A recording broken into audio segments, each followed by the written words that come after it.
네, 한 주의 시작, 여의도 정치를 깊이 있고 날카롭게 들여다보는 시간입니다. 정치 먼데이. 예, 오늘은 최재성 전 청와대 정무수석과 함께하겠습니다. 안녕하십니까? 안녕하세요. 예, 한일 정상회담 관련해서 무수한 보도가 쏟아지고 있는데 윤석열 대통령은 이게 이제 가장 큰 이유였던 것 같기도 합니다. 최악의 한일 관계를 방치할 수 없었다. 눈앞의 정치적 이익을 위해서 편한 길을 선택할 수도 나도 있었는데 최악의 한일 관계를 방치하는 대통령이 될 수도 있었는데 그러지 않으려고 이런 해법안을 내놓은 것이다. 이런 것 같습니다. 이게 지금 주요 의도라고 이야기를 하는 것 같은데 당시에 국회의원이셨죠. 이 문재인 정부 당시에 2019년 당시에. 그렇습니다. 예. 그렇죠. 그 당시 상황을 좀 복기를 해볼까요? 2019년 이제 7월에 일본이 반도체 규제를 했거든요. 예. 그래서 민주당에서는 일본 경제보복으로 규정을 하고 강제징용 대법원 판결에 대한 경제보복으로 규정을 하고 경제보복 대책 특위를 만들었고 제가 이제 특위위원장을 했습니다. 국회에서는 그러셨고 당에서. 예. 예. 그런데 이때만 해도 정말 반도체를 규제한다, 반도체 소재를 안 주겠다 이래 나오니까 정말 우리가 망하는 줄 알았죠. 그랬죠. 처음에 분위기는. 정말 예. 집채만한 바위가 산에서 굴러떨어지는 예. 그런 느낌이었는데요. 그래서 사실 싸워야겠다 이런 생각을 내기가 굉장히 힘든 시기였죠. 그러나 아시다시피 이 반도체 규제로 우리 반도체 소재를 주지 않으면서 반도체를 때리는 게 이게 정말 국제적으로 전쟁과 같은 거거든요. 예. 그래서 결국 일본이 발표만 해놓고 실질적으로 규제는 못했거든요. 예. 그만큼 이게 글로벌 밸류 체인에서 일본은 소재를 우리는 중간 제격인 반도체를 예. 그다음에 완제품을 쓰는 글로벌 기업들이 있잖아요. 그렇죠. 그래서 이건 다 여러 나라를 대상으로 일본이 전쟁을 벌이는 거하고 똑같기 때문에 그때 우리 판단은 이거 실질적으로 규제를 할 수 못하기 때문에 그다음에 일본과 한국의 경제가 턱 밑이 아니고 눈앞까지 한국 경제가 와 있기 때문에 네. 이거는 우리가 양보할 수 없는 그런 싸움을. 그리고 진행되는 상황을 그 이후에 보면 한국이 소부장을 좀 강화를 하면서 일부 품목 같은 거는 대체를 했단 말이죠. 그리고 그렇습니다. 불화수소가 이제 대표적이고요. 일본 기업들이 안 되니까 직접 오기도 했고 한국으로. 그렇습니다. 예. 일본은 하여튼 조금 희한하죠. 이제 공화제 외피를 썼지만 사실 자력으로 쟁취한 그런 체제가 아니고 전후에 어떻게 보면은 국제사회에서 만들어준 법이기 때문에 예. 민주주의를 습득하지 못한 그런 역사를 갖고 있고 외피는 그랬기 때문에 기업이나 국민들이 이상할 정도로 국가에 대한 이제 충성도가 높죠. 그렇죠.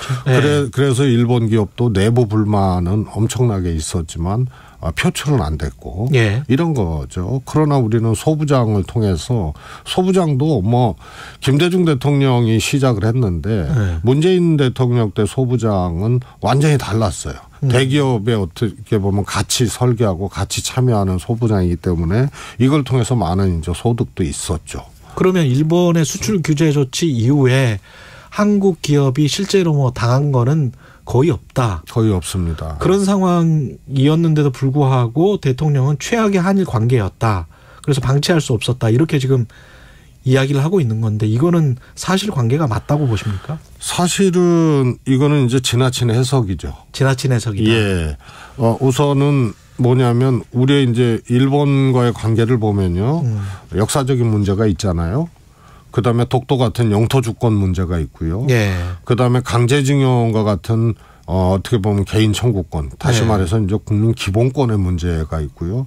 그다음에 후쿠시마 오염수 방류로 인해서 예를 들어서 우리가 이제 수산물이나 이런 것을 이제 수입을 하게 되면 일본 그러면 이건 또 식량 주권의 문제거든요. 네. 가장 가까운 나라 일본의 역사적으로 산업적으로 또 미래 안보적으로 또 국민 기본권에 해당하는 거 예. 영토 주권 이런 것들이 아주 거의 모든 문제가 응집돼 있는 게 한일 관계거든요. 예. 그래서 뭐 윤석열 대통령 해석대로 그동안 최악의 한일 관계 방치됐는데 내가 편한 길을 갈 수도 있지만 그것 때문에 했다 이런 것은 그러면은 영토 주권이나 역사적인 문제나 또 우리 이제 산업 또 식량 주권, 국민 기본권 이런 것들을 지키면서 그것을 해야 되는데 예. 본인의 판단이나 본인의 생각, 본인의 선호도 이런 거를 가지고 나머지 문제를 등한시했기 때문에 이건 대통령이 어떻게 보면은 대통령의 책무를 이런 말로 사실은 피해가거나 다 하지 못한 거죠. 그때 강제동원 해법안이 대법원에서 판결이 나왔을 때 당시에 문재인 정부도 분명히 당황했을 거란 말이죠. 그러면 물밑 협상 같은 걸 혹시 정무수석이셨기 때문에 진행을 했습니까? 당시 정부에서? 이렇게 이제 두 시기로 나눠서 보는 게 좋을 것 같습니다. 예. 2018년 10월에 우리 대법원에 판결이 나왔잖아요. 예. 그리고 이듬해 일본 19년 7월에 반도체 규제를 하고요. 우리는 9월에 WTO 제소를 합니다. 이거 100% 이기거든요. 예. 국제무역구범을 일본이 침해했기 때문에. 그리고 그 뒤에 일본이 화이트리스트 배제를 그랬죠. 합니다. 예. 그리고 우리는 또 지소미아로 또 그렇죠. 맞대응을 했습니다. 지소미아 유예. 네. 예. 이런 과정이기 때문에 앞에는 대법원 판결 그러니까 일본이 이것을 정치적인 문제로 끌고 들어와서 경제보복으로 이렇게 하게 되고 우리는 여기에 대해서 또 대응해야 되고 이 시기가 2019년 말까지 계속됩니다. 예. 그리고 2020년 이제 들어와서는 우리가 국제사회에 아주 공개적으로 그리고 또 일본에 아주 공개적으로 혹은 비공식적으로 양국 간의 문제를 풀어보자라고 메시지를 던집니다. 그러면서 일본도 겉으로는 이 메시지에 대해서 호응을 안 했지만 예. 사실은 협상 라인이 가동이 됐었습니다. 그때도. 네네. 그렇게 가동이 될 때 이렇게 이제 두 시기로 좀 나눠볼 필요가 있습니다. 그렇군요. 2020년 이전과 2020년부터 문재인 정부가 적극적으로 한일 관계나 강제징용 문제에 따른 여러 가지 문제들 풀기 위해서 접촉을 하고 했던 시기죠. 그 협상 라인이 가동됐을 때 지금 현재 나온 윤석열 정부의 해법안과 비교해서는 어떻습니까? 그때 당시에 협상안들은. 한마디로 우리가 거절했고 일본이 제안했던 예. 그 안이 예를 들어서 금이라면 예. 지금 윤석열 대통령이 얘기한 그 해법 예. 이것은 구리도 안 돼요. 동도 안 돼. 일본이 우리한테 하자고 했던 그 해법안 제안이 이건 10배 100배 훨씬 나을 정도예요. 물론 그 정도가. 거절을 했고 지금도 그 안을 받아서는 안 되지만요. 그런데 중요한 거는 일본이 그 안을 제시했던 거는 사실은 양 정부 일본과 한국 양 정부 간의 이 협상 거의 전권 한 라인이 가동이 됐었어요. 거기서 1차 합의를 합니다. 전권 한 라인에서. 그래요? 그런데 아베 총리가 걷어찬 거 아니에요. 그러니까 또 두 번째 합의를 합니다. 이 예. 협상 라인에서. 그런데 또 아베 총리가 걷어찬 거예요. 그리고 세 번째는 일본이 협상안을 갖고 왔죠. 예. 근데 그거는 우리가 안 된다 이거는. 당연히 이 세 가지 다. 예. 1, 2, 3 다 사과를 전제로 하는 거였어요. 일본이 사과를 전제로. 예. 그래서 첫 번째, 두 번째 협상안은 뭐 지금 윤석열 정부가 했던 거하고는 비교도 안 되는 거고 세 번째 일본이 우리가 걷어찬 거 제시한 안도 지금 안보다 10배, 100배는 아니에요. 그러니까 이 정부가 말이에요. 예? 윤석열 대통령이 5년 동안 최악이었던 한일 관계를 해결하기 위해서 자기가 편한 길 가지 않고 이런 결단을 했다. 이런 것은 그때 기록물이나 그런 걸 봤으면 또 이것을 확인을 했으면 이게 굉장한 주요 사안 아닙니까? 근데 대통령실에서 그걸 보지 않았을까요? 저는 그게 의문이에요. 과거 기록 문제. 도대체 일본하고 문재인 정부에서 강제징용 문제를 포함해서 양국간 문제를 어디까지 어떻게 했는지 이것을 기록물 혹은 인수 과정에서 확인을 했으면 이렇게 할 수가 없죠. 일본이 제시한 안보다도 못한 것을 그걸 갖고 가서 결단이라고 얘기하고 플러스 알파 아니에요? 강제징용뿐만이 아니고 독도 문제도 거론이 되고 위안부 문제도 거론됐다고 일본에서 공식 브리핑을 한 거 아니에요. 그래서 이거는 입이 10개라도 할 말이 없는 결과예요. 그리고 그 비교 잣대는 일본이 제시한 아니에요. 그렇군요. 근데 이 이후에 지금 방미를 앞두고 외교 안보 라인이 교체가 됐단 말이죠. 이것도 지금 어떤 상황인지를 모르겠어요. 블랙핑크 뭐 레이디 가가 이게 굉장히 마이너한 이슈일 것 같은데 그 이야기가 이제 나오면서 전체적으로 흐트러져 버린 것 같은 그런 느낌도 들고요. 이게 참 기이한 현상이죠. 저는 정상적으로는 이해하기 어려운데 윤 대통령이 일본 방문하기 전에 비서관 교체했잖아요. 그다음에 이번에 또 안보실장을 교체를 하고요. 또 지난번에 스위스하고 아랍에미레이트 방문하기 전에 또 부대변인 교체를 했어요. 통상 교체를 해야 될 필요성이 있어도 목전에 손방외교나 정상외교를 끝내고 외교라인이나 이런 것을 교체를 해야 되는데 가기 전에 목전에 두고 가기 전에 교체한 거는 상식적으로 이거는 있어서는 안 될 일이고 납득이 안 가는 거죠. 그러면 가기 손방 전에 교체할 수밖에 없는 엄청나게 큰 사연이 있어야 되는데 그게 뭐냐 이거죠. 그래서 실책이나 보고 누락이나 이런 것은 갔다 와서 정리를 해도 되는 문제인데 가기 전에 이렇게 한다면은 제가 보기에는 이거는 외교는 특히 정상외교는 내용과 형식이 정말 타이트하고 또 피곤할 정도로 정말 이 모든 참모들 모든 시스템이 초집중을 해서 이 진행하는 게 특히 정상외교인데 그렇죠. 형식에도 문제가 생기고 내용에도 문제가 생길 수밖에 없는 거예요. 뭐 한 달도 안 남기고 외교 안보 라인이 교체가 되면 그게 제대로 정상회담을 준비할 수 있겠느냐 그런 말씀이시네요. 아니면은 의전, 형식, 또 프로그램, 또 협상해야 될 내용 이런 것을 다 윤석열 대통령 개인기에 의존해야 된다는 얘기거든요.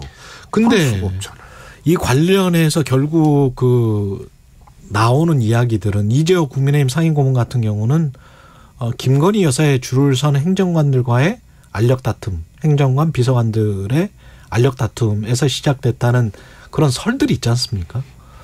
그리고 그거를 좀 인지하고 있는 것 같아요. 상당수의 정치인들이. 이건 어떻게 생각하세요? 이게 실제로 그런 배경이 될 수가 있습니까? 이제 확인할 수는 없죠. 현재 단계에서.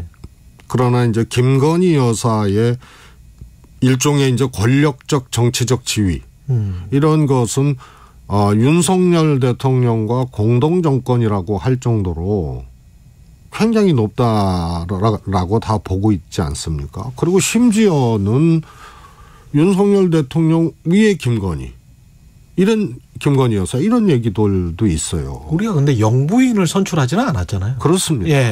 그래서 영부인도 정부의 이 공식적인 국정운영 시스템이나 이런 것을 벗어난 그런 존재거든요. 대통령 영부인으로서의 역할은 있지만 국정운영의 공식 시스템은 아니란 말입니다. 그래서 이게 오버가 되거나 이러면은 이런 게 국정농단이에요.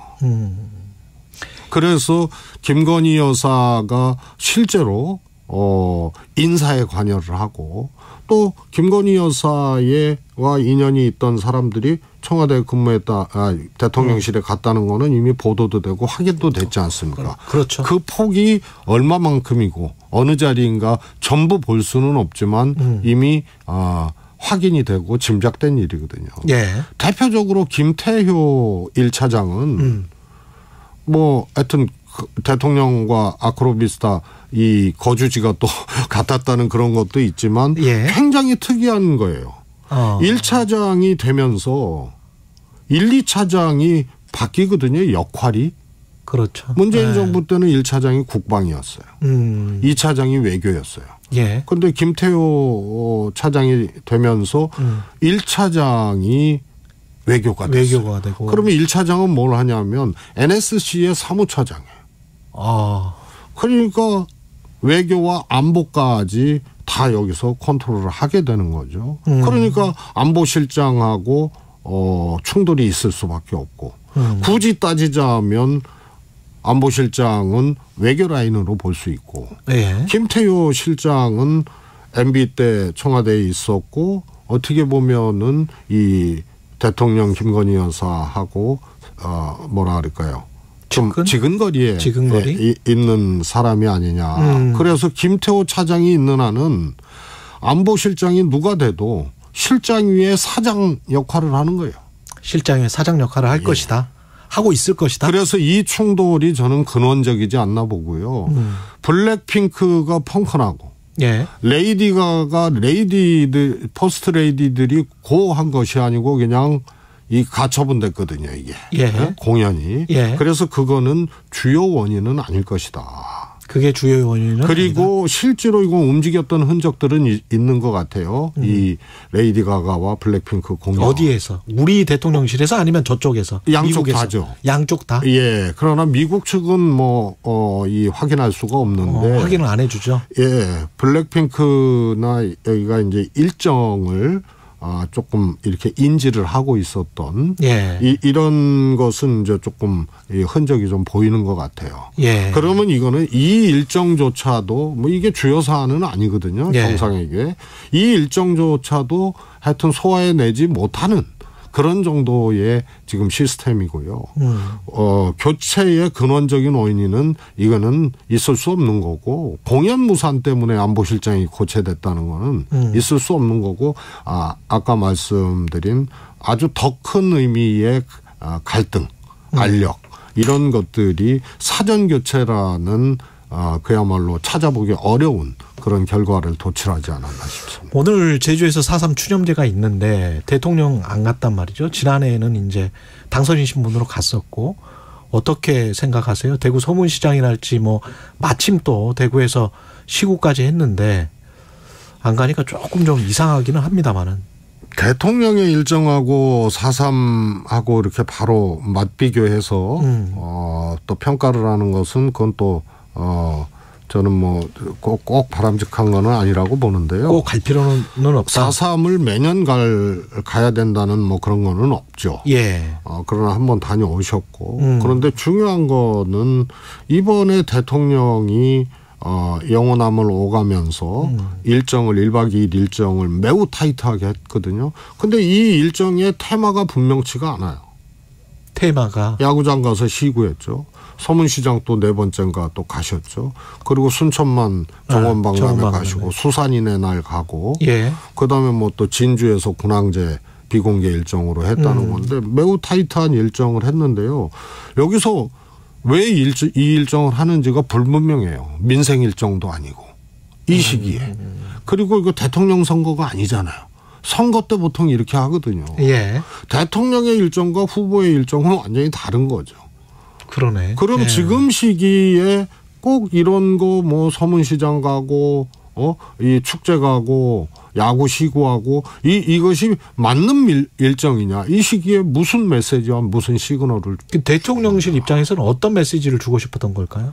저는 그게 잘 모르겠어요. 잘 모르겠다. 그래서 대통령이 움직인다는 거는 경제가 어려우면은 산업 현장을 가거나 이런 경제 어려움에 피해를 받는 이런 이제 서민들이라든가 저소득층 혹은 피해 기업 예. 이런 데를 가거나 이렇게 해야 되는데요.